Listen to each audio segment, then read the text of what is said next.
প্রিয় দর্শক শ্রোতা, আমি বিমল কুণ্ডু একজন বাঙালি চ্যানেলের পক্ষ থেকে আপনাদেরকে কিছু কথা বলতে এসেছি। গতকাল গোপালগঞ্জে যা হয়ে গেল তার নিন্দা প্রকাশের ভাষা আমাদের জানা নেই।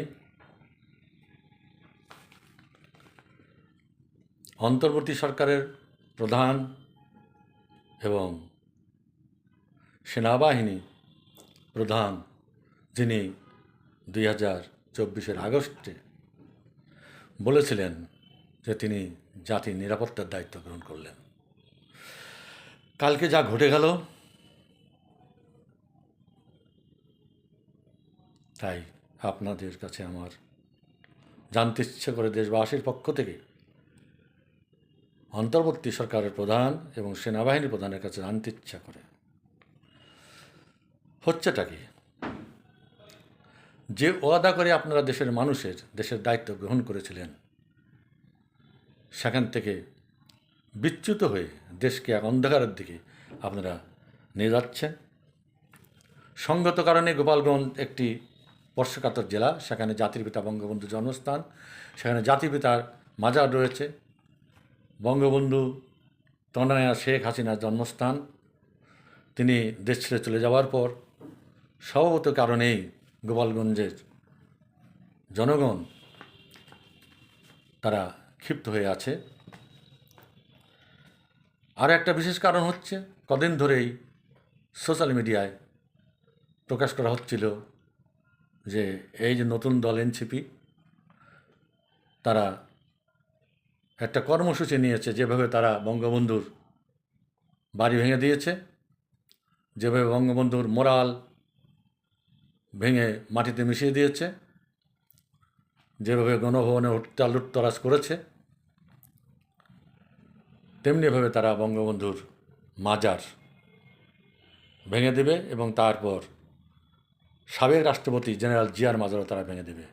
এইটা প্রচার হওয়ার কারণে জনগণ ওখানে স্বভাবত উত্তেজিত হয়েছিল। কিন্তু যখন এনসিপি সেখানে তাদের কর্মসূচি গ্রহণ করে মার্চ টু গোপালগঞ্জ, তখন জনগণ সজাগ হয়ে যায় এবং তারা বঙ্গবন্ধুর মাজারকে পাহারা দেওয়ার জন্য তৎপর হয়। যাই হোক, এ পর্যন্ত ঠিক আছে।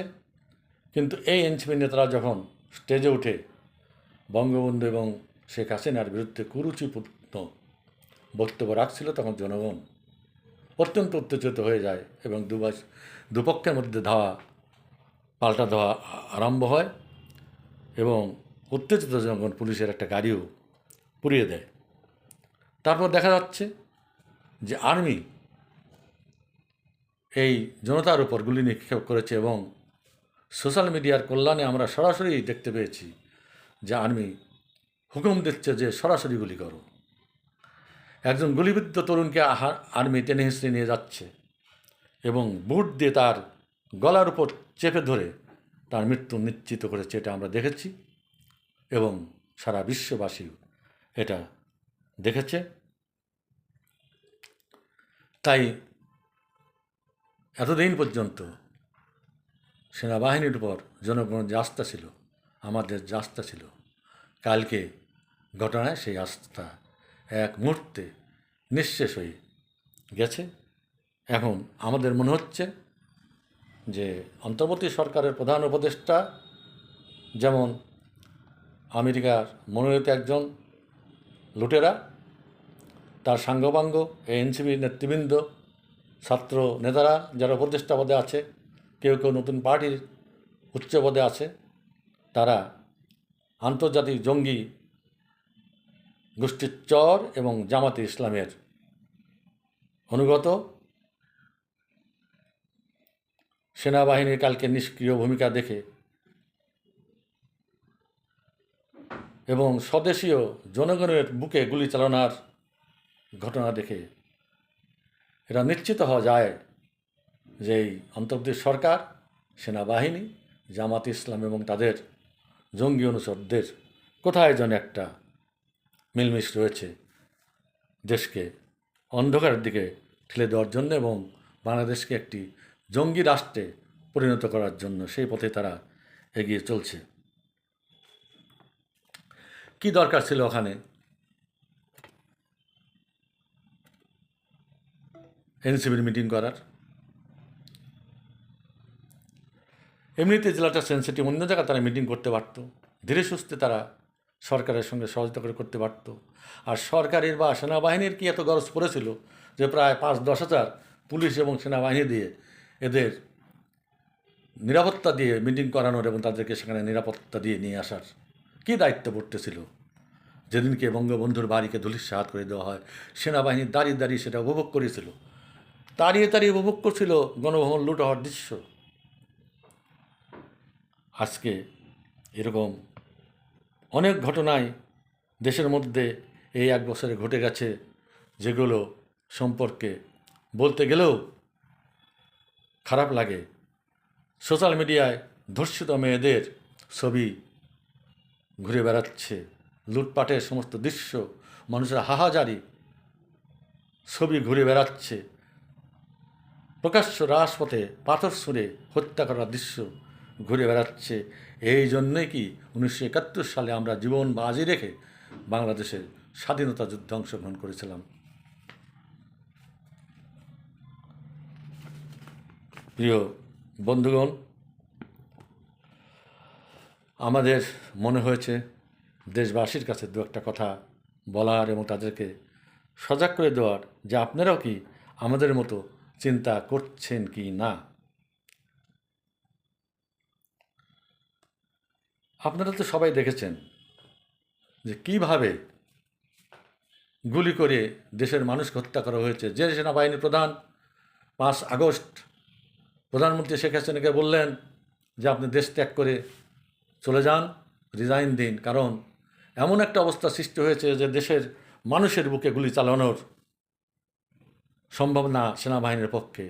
তো সেদিন যদি সম্ভব হয়ে না থাকে, তাহলে কালকে গোপালগঞ্জের দেশের স্বজাতীয় জনগণের উপর, দেশের জনগণের বুকে গুলি চালানোর কেমন করে সাহস পেলেন সেনাবাহিনী বা তাদের ঊর্ধ্বতন কর্তৃপক্ষ? কীভাবে বা সে আদেশ দিলেন? আজকে প্রায় 24 ঘন্টা পর সেনাবাহিনীর একটা প্রেস বিজ্ঞপ্তি আমরা দেখতে পেলাম। সেখানে দায়সারা গোছের একটা প্রেস বিজ্ঞপ্তি দেওয়া হয়েছে। হতাহতের কোনো ঘটনাই সেখানে উল্লেখ করা হয়নি।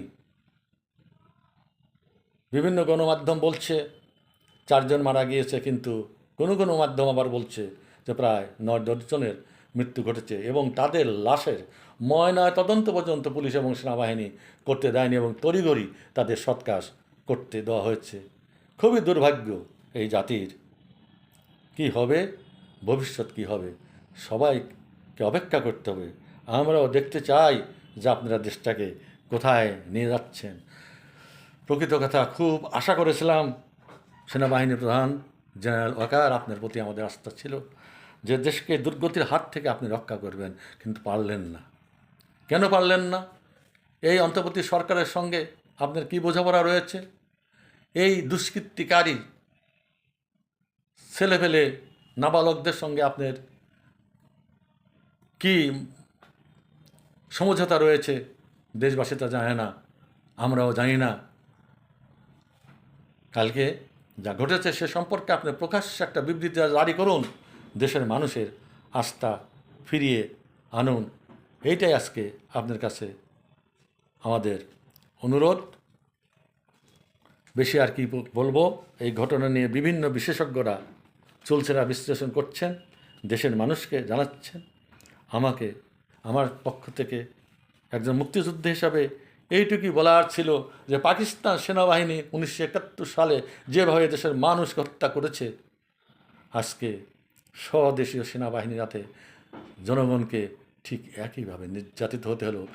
এই নিন্দা জানানোর ভাষা, এর প্রতি ঘৃণা জানানোর ভাষা আমাদের জানা নেই। আর কি বলবো?